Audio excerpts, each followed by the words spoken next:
కనక కామధేను దాన విధానం. శ్రీవత్సుడు మనవుకు ఇట్లు చెప్పెను: భూపాల, ఇప్పుడిక షోడశ మహాదాన క్రమం అందరి కనక కామధేను దాన విధానం వినము.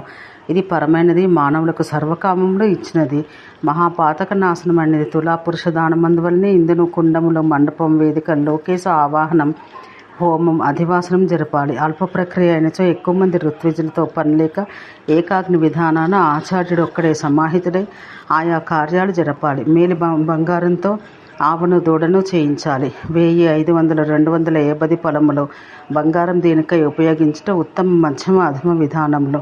ఎంతో ఆసక్తుడైనచో 3 పొలములకు తక్కువ కానీ ఎంతో బంగారుతో అయినా ఇది చేయించవచ్చు. వేదిక ఎందు కృష్ణాజినం పరిచి ప్రస్థ పరిమాణక గుడమును దానిపై ఇంచి నూతన వస్త్రం దానిపై పరిచి దానిపై మహారత్నాలంకృతముగా ధేనువత్సాలు ఉంచాలి. ఆ దగ్గరలో 8 పూర్ణ కుంభాలు, నానా ఫలములు, 18 ధాన్యములు, 8 చెరకు గడలు, ఆసనం, పాత్రలు, పాలు పితుకుటకు రాగి పాత్రము, 2 పట్టు వస్త్రాలు, దీపాలు, ఛత్రాలు, ఆభరణాలు, చామరాలు, కుండలాలు, గంటలు, బంగారు కొమ్ములు, సొమ్ములు, వెండి కాలుగిట్టలు, సర్వవిధ రసములు, పసుపు, అనేక పుష్పఫలాలు ఉంచాలి. జీలకర్ర, ధనియాలు, చక్కెర ఉంచాలి.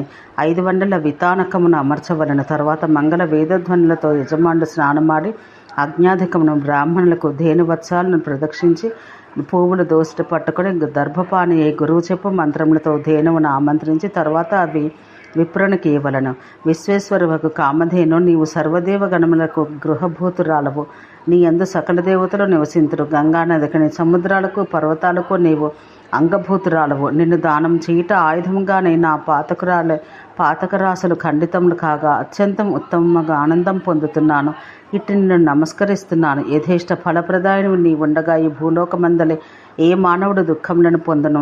నీవు మా సంసార దుఃఖాలను శమింపచేయుటకై మిక్కిలిగా ప్రయత్నించము. అట్లు ప్రయత్నింతువు, కామములను తీర్తువు. కావుననే నిన్ను దేవతలు కూడా కామధేనువు అంటున్నారు అని ఇట్లు ధేనువును ఆమంత్రించిన తర్వాత యజమానుడు తాను ఆమంత్రించి తెచ్చుకున్న గుణశీల సమన్వితుడకు విప్రునికి ఈ కనక కామధేనువును దానమియ్యాలి. దాని ఫలంగా అతడు దేవకన్యా గణములతో కూడినవాడై ఇంద్రాది దేవతలకు కూడా ఆశ్రయింపగోరు శివస్థానమును పొంది సుఖించును.